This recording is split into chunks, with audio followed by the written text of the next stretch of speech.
বাক স্বাধীনতার পক্ষে কাজ করার কারণে বিলিয়নিয়ার ইলন মাস্ককে ২০২৫ সালের নোবেল শান্তি পুরস্কারের জন্য মনোনীত করা হয়। ইউরোপীয় পার্লামেন্ট সদস্য বাস্কো গেমস বলেছেন, টেসলা এবং স্প্রেএক্স সিও মাস্কের নোবেল শান্তি পুরস্কারের জন্য মনোনীত হওয়ার আবেদন নরওয়েজিয়ান নোবেল কমিটির কাছে জমা দেওয়া হয়।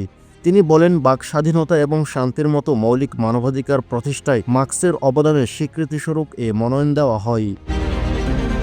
স্লোভেনীয় রাজনীতিবিদ গ্রিমস নরওয়েজিয়ান নোবেল কমিটির পক্ষ থেকে পাওয়া একটি নিশ্চিতকরণ ইমেইল স্ক্রিনশট শেয়ার করেন। ইমেইলে লেখা ছিল, ২০২৫ সালের নোবেল শান্তি পুরস্কারের জন্য আপনার মনোনয়ন সফলভাবে জমা দেওয়া হয়। Hello finish why not limited, আসুন আমাদের বুথ ভিজিট করুন, আমরা আপনাদের ডোর টু ডোর পৌঁছে দেবো আমাদের প্রোডাক্ট।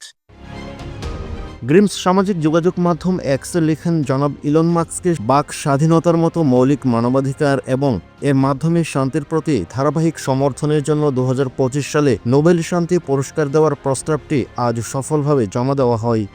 এ চ্যালেঞ্জিং প্রকল্প সহ প্রস্তাবক এবং সবাইকে আন্তরিক ধন্যবাদ। ডিসেম্বরে গ্রিমস বলেছিলেন, বাক স্বাধীনতা প্রচারের জন্য নোবেল শান্তি পুরস্কারের যোগ্য।